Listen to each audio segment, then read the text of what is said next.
dan saudariku yang terkasih dalam Yesus Kristus. Berjumpa kembali dengan saya, Pastor Sylvester Hasan Marlin, dalam renungan harian Kitab Suci untuk hari Kamis tanggal 25 Agustus tahun 2022, Minggu Biasa ke-21. Bacaan kita diambil dari Injil Matius bab 24 ayat 42 sampai dengan ayat 51. Saudara-saudara terkasih, mari sejenak kita membaca sabda Tuhan ini. Tuhan bersamamu. Inilah Injil suci menurut Matius. Pada suatu ketika Yesus berkata kepada murid-muridnya, "Berjaga-jagalah, sebab kamu tidak tahu pada hari mana Tuhanmu datang. Tetapi ketahuilah ini, jika tuan rumah tahu pada waktu mana pada malam hari pencuri akan datang, sudahlah pasti ia berjaga-jaga dan tidak akan membiarkan rumahnya dibongkar. Sebab itu, hendaklah kamu juga siap sedia, karena Anak Manusia datang pada saat yang tidak kamu duga. Siapakah hamba yang setia dan bijaksana, yang diangkat oleh tuannya atas orang-orangnya untuk memberikan mereka makanan pada waktunya? Berbahagialah hamba yang didapati tuannya melakukan tugasnya itu ketika tuannya itu datang. Aku berkata kepadamu, sesungguhnya tuannya itu akan mengangkat dia menjadi pengawas segala miliknya. Akan tetapi, apabila hamba itu jahat dan berkata di dalam hatinya, tuanku tidak datang-datang, lalu ia mulai memukul hamba-hamba lain dan makan minum bersama-sama pemabuk-pemabuk, maka tuan hamba itu akan datang pada hari yang tidak disangkakannya dan pada saat yang tidak diketahuinya, dan akan membunuh dia dan membuat dia senasib dengan orang-orang munafik. Di sanalah akan terdapat ratapan dan kertak gigi." Demikianlah sabda Tuhan. Bapak, Ibu, saudara-saudari, umat Tuhan yang terkasih dalam Yesus Kristus. Ketika saya bertugas di seminari menengah, saya pernah ikut dalam jaga malam. Nah, itu terjadi ketika awal-awal masa COVID. Waktu itu anak-anak seminari semuanya dipulangkan, kecuali beberapa anak seminari yang berasal dari tempat yang jauh, dari Jakarta, dari Kalimantan. Mereka tinggal di seminari, hanya beberapa orang. Nah, pada waktu itu memang ya, seminari menjadi sepi, tidak banyak orang, yang biasanya rame menjadi sepi. Dan kami tidak pernah berpikir bahwa akan terjadi sesuatu. Nah, tiba-tiba pada suatu hari ada laporan dari karyawan bahwa mesin penggiling kopi kami hilang. Lalu ada juga tabung gas juga hilang. Ya, itu pasti dicuri, entah siapa yang mencuri. Karena kejadian itu, maka Pastor Elio yang adalah koordinator prefek pada waktu itu akhirnya membuat jadwal untuk jaga malam. Bukan hanya anak seminari, tetapi para pastor dan frater waktu itu juga dibagi kelompok untuk jaga malam. Nah, maka terjadilah, Bapak, Ibu, saudara-saudara yang terkasih, kami dibuat kelompok untuk jaga malam. Karena namanya jaga malam, maka yang terjadi adalah kami menjaga sepanjang malam. Artinya kami tidak boleh tidur. Namanya jaga malam. Karena itu dari jam 9 malam sampai jam 5 pagi kami berjaga malam. Saya bersama dengan beberapa anak seminari dalam satu kelompok. Nah, pengalaman saya waktu jaga malam itu, pertama yang dituntut adalah saya tidak boleh tidur. Itu syarat pertama. Yang kedua, bisa saja sebetulnya saya tidak tertidur, tapi pikiran saya kemana-mana. Maka yang kedua yang perlu adalah ketika saya berjaga malam, pikiran saya harus konsentrasi. Karena kalau saya pun tidak tertidur, tetapi pikiran saya kemana-mana, itu bisa juga menjadi lengah. Bisa saja pencuri datang, walaupun saya sadar, walaupun saya terbangun, tapi pikiran saya kemana-mana, saya tidak akan tahu pencuri yang datang ke mana hari. Itu hal yang kedua. Jadi konsentrasi, tidak tidur. Yang kedua, saya berusaha untuk membangun pikiran yang sadar. Yang ketiga, saya harus mengkonsentrasikan pendengaran saya. Siapa tahu ada suara yang mencurigakan, maka pendengaran saya harus diusahakan untuk lebih tajam dari biasanya. Yang keempat adalah saya harus menajamkan penglihatan saya. Ada gerak-gerik yang mencurigakan, saya harus bisa melihatnya. Maka butuh konsentrasi dengan membangun pikiran yang sadar, penglihatan yang jelas, dan pendengaran yang jelas. Karena itu ternyata Bapak Ibu saudara-saudara yang terkasih, menjaga itu perlu, kalau mau disingkatkan, konsentrasi yang tinggi dengan seluruh yang ada pada diri saya. Maka itu kemungkinan besar ketika ada sesuatu yang mengganggu atau pencuri yang datang, saya bisa segera mengetahuinya dan melakukan satu tindakan, entah mengejar atau menangkap pencuri itu. Nah, Bapak Ibu saudara-saudara yang terkasih, ini soal berjaga karena ada gangguan terhadap kompleks tempat saya berada atau terhadap diri saya dari luar gangguan itu. Maka saya bersiap-siap atau berjaga-jaga.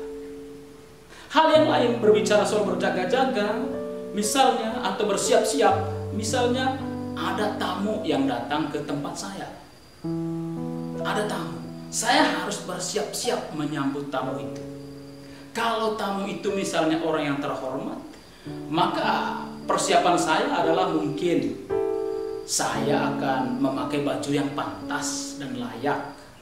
Saya akan menyiapkan makan minum yang enak. Atau kalau dia nginap di tempat saya akan menyiapkan kamar yang bagus. Saya akan mengisi kamar itu dengan perlengkapan kamar, untuk perlengkapan mandi atau apapun itu di kamar itu.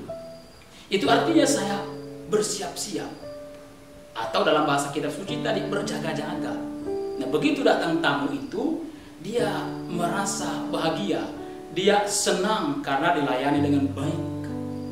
Nah, Bapak Ibu saudara-saudara yang terkasih dalam Yesus Kristus, Injil hari ini berkisah tentang Yesus yang mengajarkan para muridnya untuk berjaga-jaga.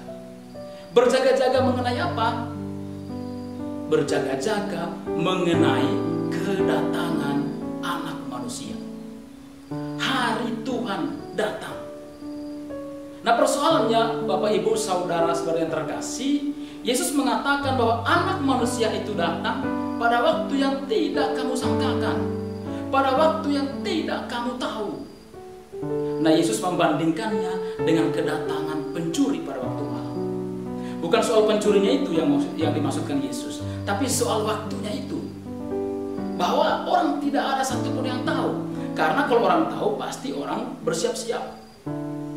Tapi kalau tidak tahu, jangan-jangan orang tidak siap. Maka Yesus mengingatkan kepada para murid untuk membangun sikap menjaga-jaga, karena Tuhan itu datang pada waktu yang tidak kita sangkakan, pada waktu yang tidak kita tahu. Nah, justru karena itulah saudara-saudara terkasih, satu, Tuhan itu pasti datang. Itu yang harus kita ingat. Tuhan itu datang, pasti datang. Yang kedua, persoalannya adalah kedatangan Tuhan itu tidak kita tahu. Nah, justru karena itu, satu, pasti dia datang, tapi kapan dia datang itu tidak tahu. Maka perlulah Yesus katakan sikap berjaga-jaga. Apa itu sikap berjaga-jaga menanti kedatangan Tuhan, Bapak Ibu saudara-saudara yang terkasih? Sikap berjaga-jaga menyambut kedatangan Tuhan itu artinya kita membangun kehidupan rohani yang baik.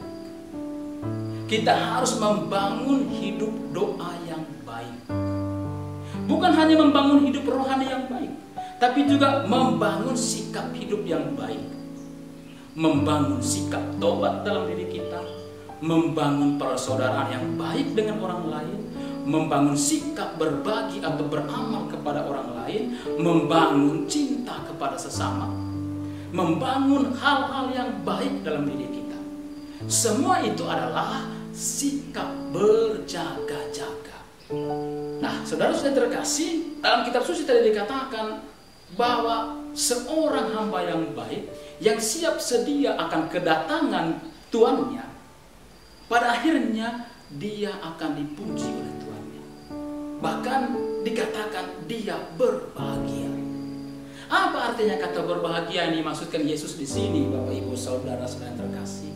Artinya adalah bahwa orang yang membangun sikap berjaga-jaga dalam dirinya, baik itu membangun sikap berjaga-jaga dalam sikap hidup rohani maupun dalam sikap hidup harian, artinya dia pada akhirnya masuk dalam keselamatan yang Tuhan janjikan kepada dia. Sementara orang yang lengah, orang yang tidak berjaga-jaga, dikatakan di sini bahwa dia akan senasib dengan orang-orang munafik. Di sanalah terdapat ratapan dan kertak gigi. Apa artinya? Orang yang tidak membangun sikap berjaga-jaga, orang yang lengah, dia akan masuk ke dalam kebinasaan. Orang seperti ini tidak akan menikmati yang namanya keselamatan. Bapak Ibu, saudara-saudara yang terkasih, apa yang disampaikan Yesus tentang sikap berjaga-jaga pada hari ini bukan hanya ditujukan kepada para murid pada waktu itu, tetapi ditujukan juga kepada kita pada saat ini. Bahwa kita harus juga membangun sikap berjaga-jaga. Karena satu, Tuhan itu pasti datang. Tapi yang kedua, kita tidak tahu kapan dia datang. Maka sikap berjaga-jaga, baik membangun hidup rohani maupun membangun sikap hidup yang baik, itu perlu ada dalam diri kita. Satu tips yang menarik Bapak Ibu saudara-saudara yang terkasih, supaya sikap berjaga-jaga itu terus dibangun, ialah menganggap setiap hari dalam hidup kita itu sebagai hari terakhir. Anggap saja hari ini selesai, sudah selesailah hidup saya hari ini. Maka saya akan berusaha untuk membangun sikap berjaga-jaga, membangun hidup rohani yang baik, membangun sikap hidup yang baik. Sehingga ketika Tuhan datang, maka saya akan dikatakan seperti orang pertama dalam Injil tadi, saya dipuji. Kemudian pasti saya akan dihadiahkan keselamatan. Sebab kalau kita tidak berjaga-jaga, jangan sampai kita senasib dengan orang yang kedua, bahwa kita akan masuk kepada kebinasaan, kita akan disamakan dengan orang-orang munafik, kita akan disiksa. Maka saudara-saudara terkasih dalam Yesus Kristus, Yesus berpesan kepada kita pada hari ini supaya kita selalu membangun sikap berjaga-jaga. Dengan cara apa? Membangun hidup rohani yang baik dan membangun sikap hidup harian kita dengan baik. Membangun hidup doa yang baik, membangun hidup tobat, membangun hidup persaudaraan, membangun hidup cinta terhadap sesama, dan lain-lain hal-hal yang baik. Semuanya itu adalah sikap berjaga-jaga atau sikap bersiap-siap kita menyambut kedatangan Tuhan yang pasti datang, tetapi kita tidak tahu kapan dia datang. Semoga saudara-saudara terkasih, sabda Tuhan hari ini menggugah hati kita untuk selalu membangun sikap berjaga-jaga setiap saat. Tuhan memberkati kita semua. Amin.